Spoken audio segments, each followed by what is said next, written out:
Hey everyone, remember to like and subscribe today. I've got some exciting news about the future of clean energy. 14 of the world's biggest banks and financial institutions are throwing their weight behind nuclear power to help combat climate change. At a special event that took place on Monday in New York, White House climate policy advisor John Podesta announced that heavyweights like Bank of America, Barclays, BNP Paribas, Citi, Morgan Stanley, and Goldman Sachs are all in. They've committed to an ambitious goal that was first laid out at the COP28 climate talks last year to triple the world's nuclear power capacity by 2050. Now, they haven't detailed exactly how they'll do this, but nuclear energy experts say this public show of support is a game changer. Historically, the high costs and complexities of nuclear projects have been a major barrier, especially in Western countries where new plant construction has slowed down significantly since the boom of the 70s and 80s. George Borovas, head of the nuclear practice at Hunt & Andrews Kurth, and a board member of the World Nuclear Association called this event a tipping point. He mentioned that, until now, banks found it politically tricky to back new nuclear projects, often needing sign-off from the highest levels of management.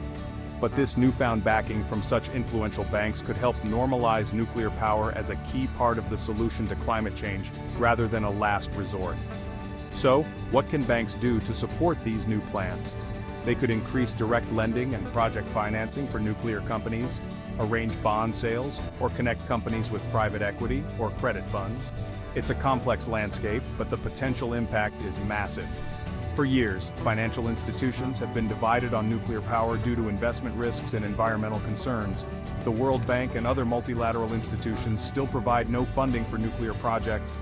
Yet, BNP Paribas told the Financial Times that there's no scenario where the world can achieve carbon neutrality by 2050 without nuclear power, citing the UN's Intergovernmental Panel on Climate Change. Barclays echoed this sentiment, highlighting nuclear's role in balancing the intermittency of wind and solar energy.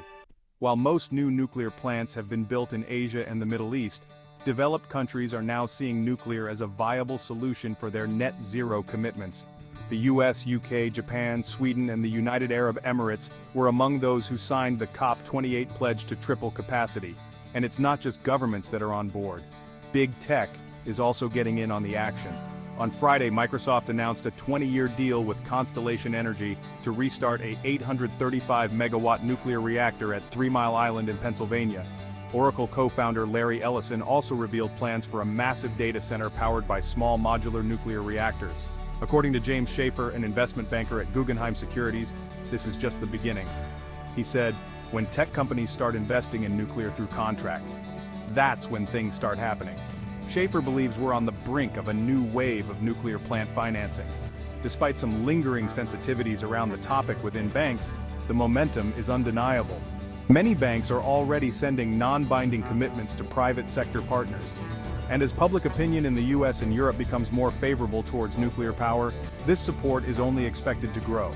This could be the dawn of a new era for nuclear energy, driven by financial giants and forward-thinking tech companies. Stay tuned, because the future looks bright. Thanks for watching. If you found this video informative, don't forget to like and subscribe for more updates on the latest in clean energy.